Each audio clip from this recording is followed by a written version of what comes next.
Ministère Bethesda. Ministère Bethesda. Ministère Bethesda. Bien-aimés, souvent vous allez remarquer dans ce monde que la plupart des gens sont liés par un même sort. Vous allez voir les mêmes réalités quasiment partout et les mêmes difficultés pratiquement dans toutes les familles. Mais au milieu de ce constat, au milieu de ces phénomènes-là que vous remarquez, vous verrez toujours une distinction. Même lorsque vous êtes sur un lieu de travail, au milieu des employés, vous verrez toujours une personne qui se distingue d'une façon particulière. Vous savez, les mêmes causes produisent les mêmes effets. Et aujourd'hui, ce que vous avez récolté jusqu'à aujourd'hui dépend de ce que vous avez fait jusqu'à aujourd'hui. Voyez? Tant que vous faites les mêmes choses depuis le départ jusqu'à aujourd'hui, ne vous attendez pas à avoir des résultats différents. Le jour où vous ferez quelque chose de différent, vous verrez que les résultats changeront. J'aimerais vraiment parler à quelqu'un ce matin. Nous pouvons prier, aller à l'église, mais ce n'est pas l'essentiel de ce que Dieu attend de nous. Prier, aller à l'église, n'importe qui peut le faire. Même le diable peut le faire. Même un sorcier peut le faire.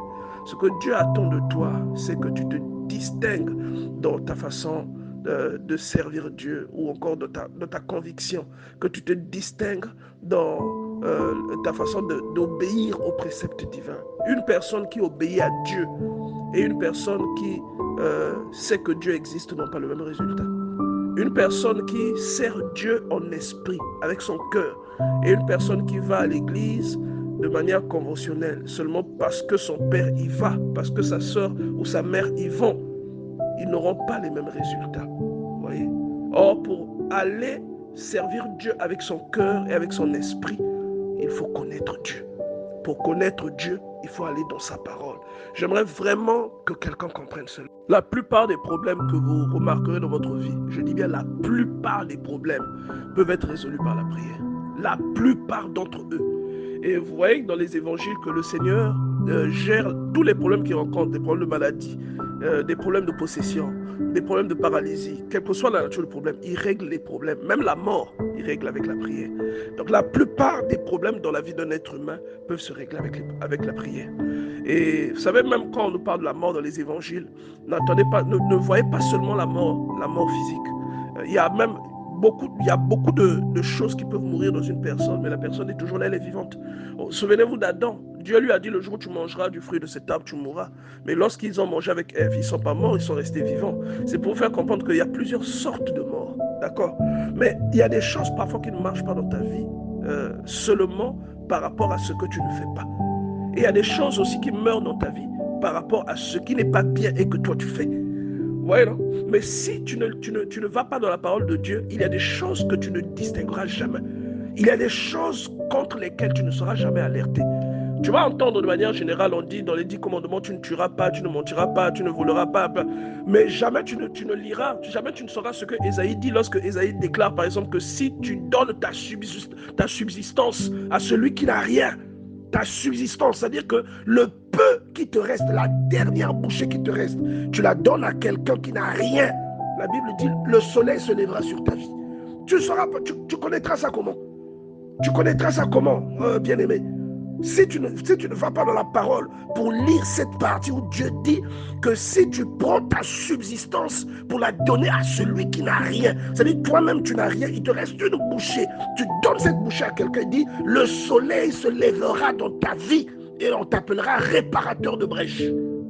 Bien-aimé, comment tu sauras si tu ne lis pas la Bible, si tu ne vas pas dans la parole de Dieu?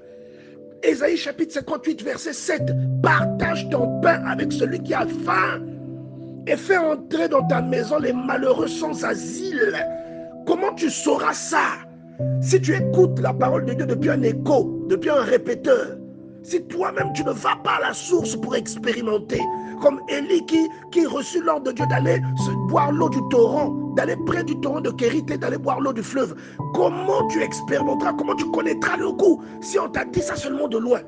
Tu vois, il dit tu partages ton pain avec celui qui a faim et faire entrer dans ta maison les malheureux sans asile. Une personne qui n'a pas la protection doit avoir la garantie que si elle vient te voir, toi tu vas aider, tu vas l'assister. Une personne qui a une difficulté Quand tu as la possibilité, ne lui dis pas reviens demain. Il doit avoir l'assurance que toi tu peux le supporter, tu peux le soutenir. Est-ce que tu vois? C'est vers ça que Dieu te dirige. C'est ce cœur-là que Dieu te demande d'avoir.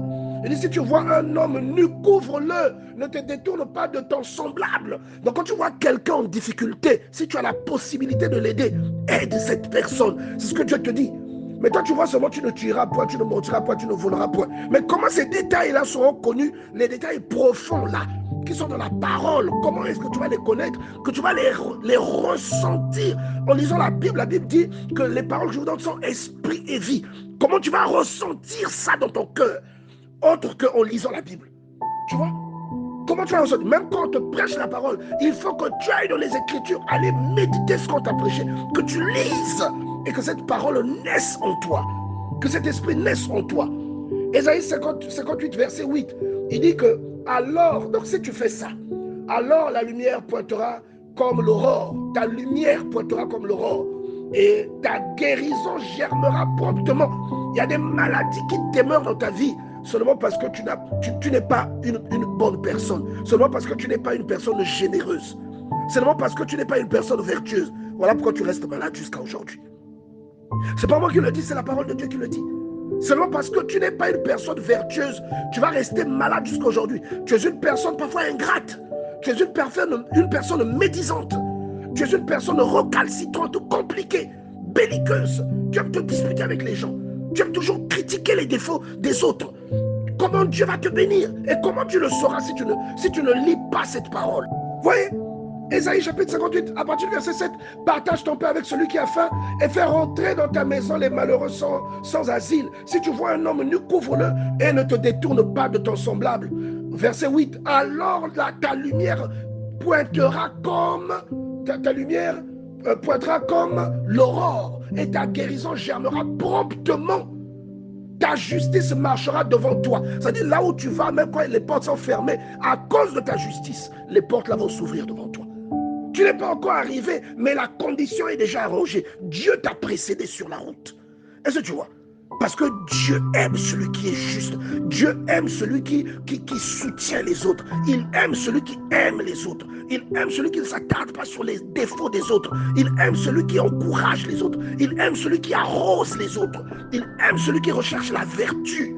C'est ça que Dieu aime.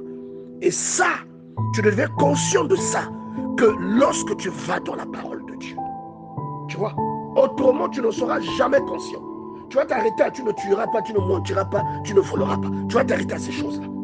Mais quand quelqu'un va te demander de l'aide, tu ne l'aideras pas volontairement. Tu ne sauras pas que c'est un péché. Tu as de l'argent, quelqu'un a fini de travailler, tu lui dis non, reviens demain. Tu ne sais pas que Dieu dit que c'est un péché. Tu ne sauras pas ça. Tu vois? Il dit la lumière pointera comme l'aurore et ta guérison germera promptement. Ta justice marchera devant toi et la gloire de l'Éternel t'accompagnera. Il y a des personnes chez qui vous voyez des résultats différents des vôtres.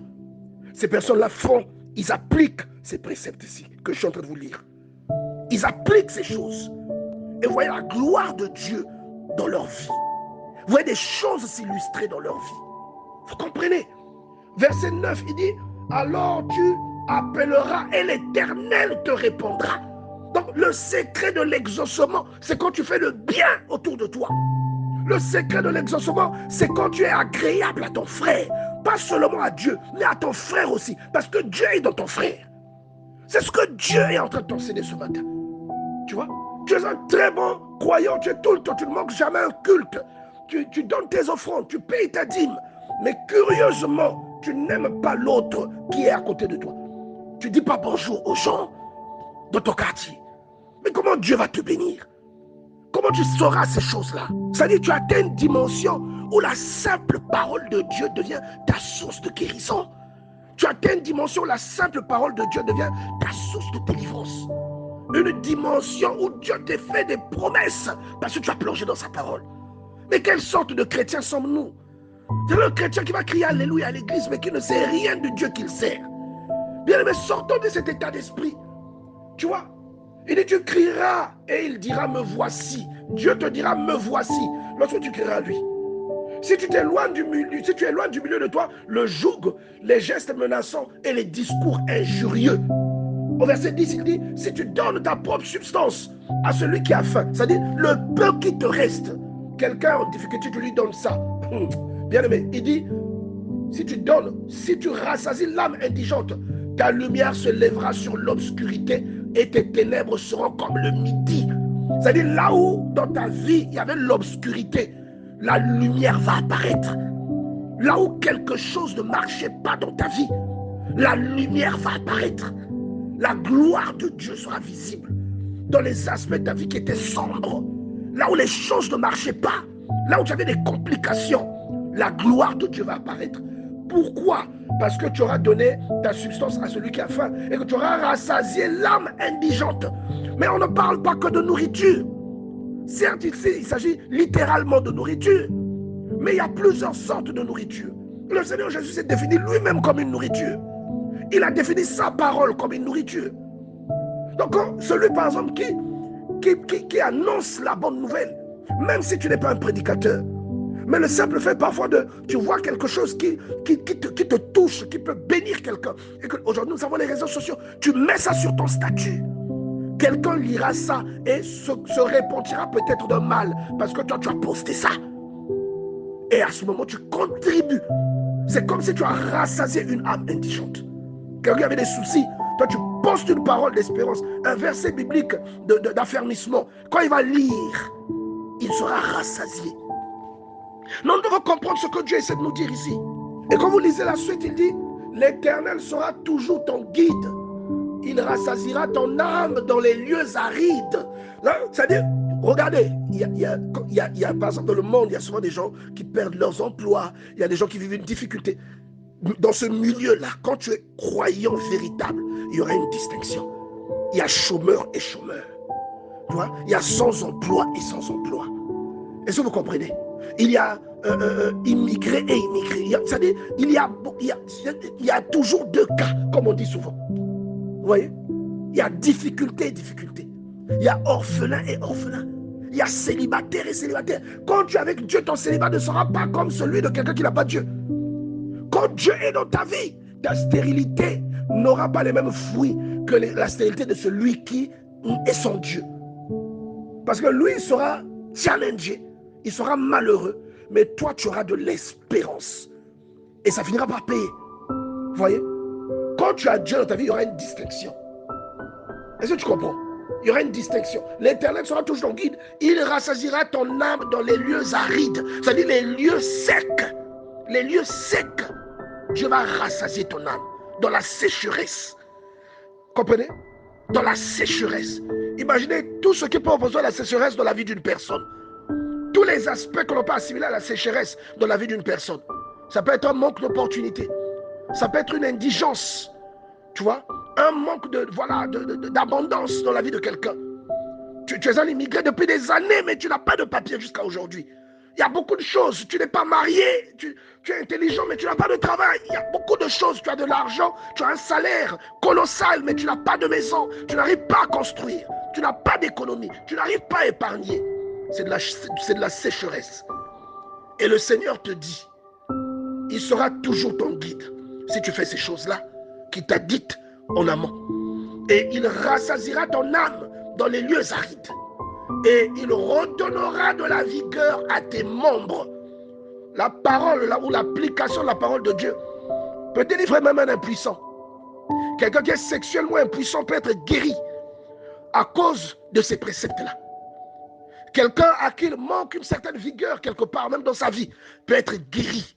Quelqu'un qui commençait à perdre de la force, qui a des maladies bizarres, des maladies neurologiques, des maladies qui dégénèrent parfois l'intelligence de la personne. La maladie de Parkinson, toutes ces choses, la personne peut être restaurée à cause de la parole de Dieu. Et il te dit, tu seras comme un jardin arrosé. Bien aimé, je ne sais pas quel genre de jardin tu es, mais je sais qu'un véritable enfant de Dieu est un jardin dont on prend soin. Le jardinier par excellence, c'est le Seigneur. Et il arrose et il prend soin. Il arrache les mauvaises herbes. Il entretient les fleurs.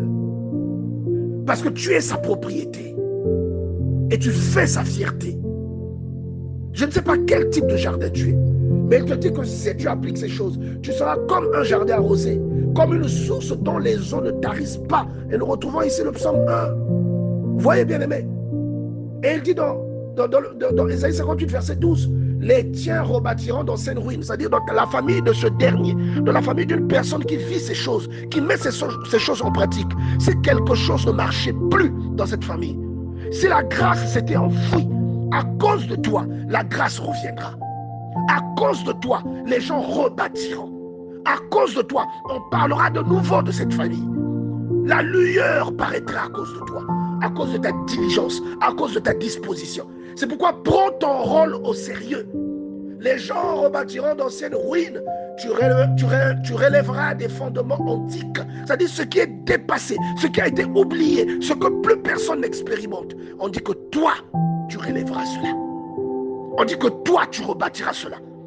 Ce que le type de miracle dont on a entendu parler seulement au niveau des apôtres, tu les feras, tu les accompliras. Le genre de réalisation que les gens d'aujourd'hui ne réalisent plus, même en termes de construction, en termes d'élévation, toi tu vas manifester cela. Est-ce que vous voyez? Et il dit, on t'appellera réparateur de brèches. Celui qui restaure les chemins, qui rend le pays habitable. Le pays là, c'est ton pays, c'est ta famille. Le pays là, que tu rends habitable, c'est ta famille. Premièrement, ta maison. Après, ça peut se propager. Ça devient ton quartier, ton arrondissement, ta ville, ta région. Ensuite, ça devient ton pays. Ensuite, ça devient le monde, dépendant de l'influence grandissante de Dieu en toi. Est-ce que tu vois? On va t'appeler réparateur de brèches. Non, je ne sais pas si tu es conscient de ce qui est en train de se passer ici. On va t'appeler réparateur de brèches. Alléluia. Bien-aimés, ne jouons pas avec la parole de Dieu. Vous verrez toujours une distinction au milieu des gens. Ceux chez qui vous voyez la distinction, ils font des choses différentes.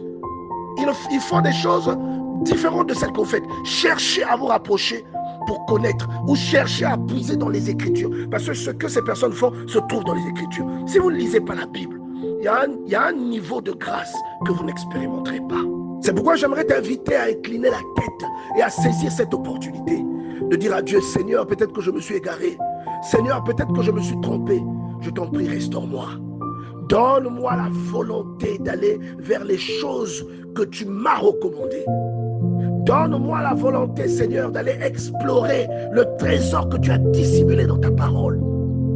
Tu vas prier, tu vas dire à Dieu, Seigneur, donne-moi la force de m'écarter des choses qui ne sont pas productives, des choses qui ne sont pas pour moi. Tu vas appeler ton Dieu, tu vas faire une repentance sur les choses prohibées que tu as appliquées et que tu as emmenées dans ton existence. Sur des choses prohibées que tu as emmenées dans ta vie. Tu vas dire à Dieu, Père, je me répands de mes péchés. Père, je me répands du mal que j'ai commis. Et je te prie de pardonner mon péché et de restaurer mon âme. Père, je sais qu'il y a des gens qui expérimentent ces choses. Nous avons entendu des témoignages, Père, et aujourd'hui, je ne veux pas seulement entendre les témoignages, mais je veux témoigner à mon tour. Père, je veux expérimenter ces choses à mon tour. Mais on me dit qu'il faut que j'aille dans ta parole pour atteindre un certain niveau de grâce. Donne-moi d'atteindre ce niveau de grâce. Tu vas parler à ton Dieu, tu vas dire, Seigneur, apprends-moi à mettre de l'ordre dans ma vie, à aimer mon prochain, à ne pas être quelqu'un d'exécrable, à ne pas être quelqu'un de mauvais, quelqu'un de méchant, quelqu'un d'aigri, quelqu'un de jaloux, quelqu'un de haineux. Tu vas dire cela à ton Dieu. Restaure-moi, mets en moi l'amour, que j'aime mon prochain avant de prétendre t'aimer, afin que la distinction vienne de ma vie, afin que l'on m'appelle réparateur de brèches, afin que le pays soit de nouveau habitable, afin que ma famille soit de nouveau élevée, que ma famille soit de nouveau distinguée, que ma famille soit de nouveau prise pour exemple. Et je suis convaincu, mon bien-aimé dans le Seigneur, que si tu pries dans ce sens, le Seigneur te restaurera. Je prie pour que tu donnes ta vie au Seigneur aujourd'hui. Et que si tu t'étais éloigné, que tu reviennes à lui. Je prie que Dieu te bénisse ce matin. Ministère Bethesda. Ministère Bethesda. Ministère Bethesda.